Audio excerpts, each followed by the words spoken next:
Hai para pemilik waktu luang, selamat datang. Apa kabar kalian semua? Mudah-mudahan sehat selalu ya. Di video kali ini kita akan melanjutkan kembali alur cerita drama Korea yang berjudul My Name, episode ketiga. Di episode lalu, setelah berhasil mengalahkan Do Gang-jae dalam kompetisi, Jiwo pun nyaris mendapat perlakuan tidak baik dari lawannya itu dan nyaris saja membuatnya kehilangan harga dirinya. Untungnya, Jung Tae-ju datang dan melaporkan perbuatan Do Gang-jae pada Choi Mu-jin. Alhasil, Gang-jae pun mendapat hukuman hingga wajahnya mengalami cacat seumur hidup. Sementara itu, setelah berhasil keluar sebagai pemenang, Jiwo pun resmi tergabung dalam organisasi Dongcheon. Choi Mu-jin pun memberitahu Jiwo jika orang yang telah menghabisi ayahnya adalah seorang anggota kepolisian. Untuk membantu Jiwo mencari polisi itu, Mu-jin pun mengganti identitas Jiwo menjadi Oh Ye-jin dan berhasil menyusupkan anggota barunya itu ke kepolisian. Penasaran dengan kelanjutan kisahnya?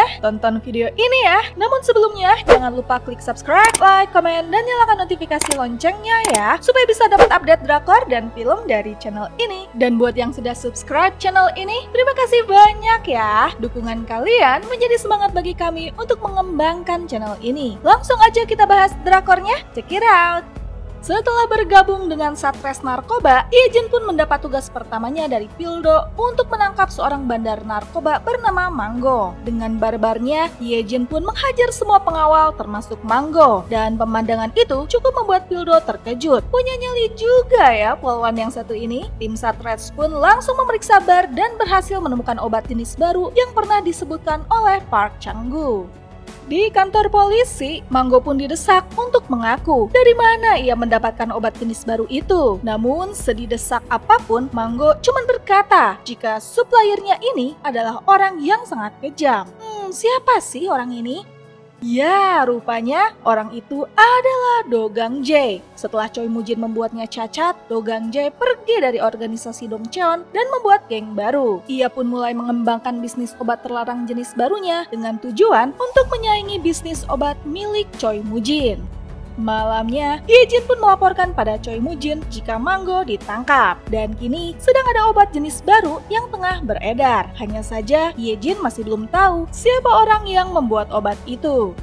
Beres laporan pada Choi Mu-jin, Ye-jin pun langsung membuka basis data milik Satres Narkoba. Ia pun mencari info mengenai kematian Yeon Dong-hun alias ayahnya ini. Ia pun mendapatkan info jika orang terakhir yang bersama Dong-hun sebelum ia tewas adalah Jung Tae-ju. Senjata dan peluru yang ditemukan pun memang benar milik seorang polisi. Namun pada hari kematian Dong-hun, Letnan Cha Gi-ho dan seorang kopral lainnya tengah melakukan operasi penangkapan bandar narkoba bernama Bae Jung-go. Mengetahui informasi itu, Ye-jin pun jadi bingung karena Cha Gi-ho, orang yang ia duga sebagai pelaku penghilangan nyawa ayahnya, ternyata sedang melakukan operasi lain saat ayahnya tewas. Lalu, siapa sebenarnya polisi itu?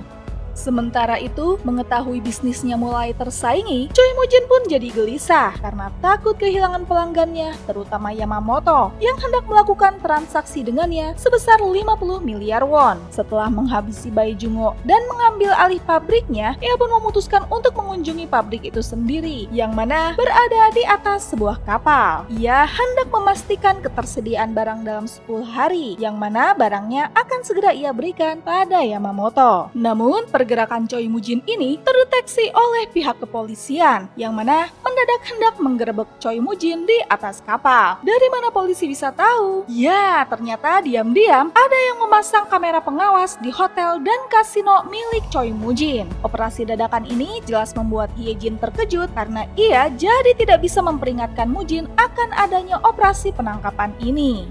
Para polisi pun mulai bergerak, termasuk Ye-jin yang masih putar otak. Gimana caranya ia bisa memperingatkan Mu-jin? Bersama Pildo, Ye-jin pun mulai memasuki area kapal. Dan benar saja, Ye-jin pun melihat Mu-jin tengah mengawasi anak buahnya yang tengah bekerja.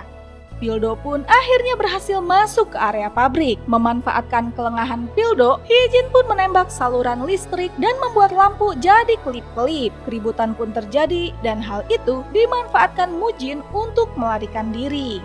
Kegagalannya untuk menangkap basah Choi Moo-jin membuat Kapten Cha Gi-ho frustasi. Ia pun mencari tahu siapa sih yang menembak saat operasi tengah berlangsung. Setelah mencari barang bukti, Cha Gi-ho pun menemukan sebuah senjata api polisi yang digunakan Hye-jin untuk menembak. Ya, senjata api itu adalah senjata milik polisi yang pernah digunakan untuk menghabisi Dong-hun. Rupanya, Hye-jin sengaja menggunakan senjata itu untuk mengalihkan perhatian polisi karena ia tidak bisa memperingatkan Moo-jin. Jadi, kalaupun peluru dan senjata itu ditemukan, polisi tidak akan menduga jika Hye-jin lah pelakunya karena peluru yang ada dalam senjata resmi yang dibawanya tidak berkurang satupun.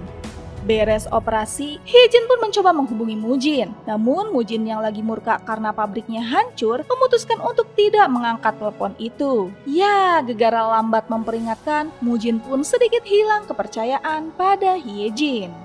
Kegagalan operasi ini membuat tim Satres Narkoba kesal setengah mati. Padahal target sudah di depan mata. Tapi kok gagal sih? Pildo pun lantas membuka informasi mengenai Choi Moo-jin pada Hye-jin. Rupanya tim ini sudah lama menargetkan untuk menangkap Moo-jin karena kiprahnya di dunia obat terlarang yang meresahkan. Moo-jin sudah jadi tersangka beberapa kali, tapi karena kurang bukti, ia selalu bisa lolos dengan mudah. Di papan target pun terpampang foto Dong-hun saat sedang bersama Choi Moo-jin dan para anggota organisasi Dongcheon lainnya. Pildo menjelaskan kalau Dong-hun ini adalah teman baiknya Moo-jin yang tewas 5 tahun yang lalu. Namun belum selesai Pildo menjelaskan, seorang atasan kepolisian masuk dan marah-marah pada Kapten Cha Gi-ho. Ia pun memperingatkan jangan sampai kegagalan operasi ini bocor kemana-mana. Malamnya, Hye-jin pun kumpul-kumpul dan mulai membahas tentang alasan Cha Gi-ho yang ngebet banget ingin menangkap Choi Moo-jin. Rupanya Cha Gi-ho pernah kehilangan anak buahnya yang merupakan anggota baru di tim Satres Narkobanya negara Dongcheon. Hye-jin pun lantas melipir sejenak untuk menelpon Moo-jin dan mengabarkan jika operasi penangkapan Choi Moo-jin itu sangat mendadak. Ia pun lantas memberitahu jika polisi memasang kamera di hotel dan kasino milik Choi Moo-jin untuk memantau pergerakannya. Choi Moo-jin pun terkejut. Apakah itu berarti ada pengkhianat di dalam organisasinya? Moo-jin pun lantas bertanya, apakah Hye-jin yang menembak untuk mengalihkan perhatian? Hye-jin pun mengiyakan, karena selain untuk mengalihkan perhatian, Hye-jin sengaja menggunakan dan meninggalkan senjata api itu agar bisa segera mengungkap siapa polisi pemilik senjata itu. Sementara itu, di tempat lain, Cha Gi-ho pun memandangi sebuah foto yang berisikan anggota organisasi Dongcheon. Ia pun memandangi foto Dong-hun di sana. Ada apa ya? Mengetahui jika markasnya tengah diintai, Choi Moo-jin pun menghancurkan semua kamera yang dipasang polisi secara diam-diam. Hal itu membuat Cha Gi-ho jadi mulai mencurigai Hye-jin, karena sejak kedatangannya di tim mereka, semua operasi yang menyangkut Choi Moo-jin selalu saja gagal. Cha Gi-ho pun lantas mendatangi Badan Forensik Nasional untuk mencari tahu siapa pemilik senjata api yang ia temukan di atas kapal. Namun, tanpa Cha Gi-ho sadari, diam-diam Hye-jin membuntutinya. Sepertinya Hye-jin juga ingin tahu, sebenarnya senjata itu milik siapa sih? Sementara itu, Do Gang-jae beserta anak buahnya menyerang pusat pelatihan dan kebugaran milik Dongcheon, yang kebetulan sedang ada Jung Tae-ju di sana. Tanpa ampun, Gang-jae pun melukai lengan Tae-ju dan meninggalkannya begitu saja. Penyerangan itu pun menarik perhatian polisi, termasuk Hye-jin yang akhirnya kembali ke sana. Hye-jin pun membaca kata-kata "aku kembali" yang tertulis di lantai.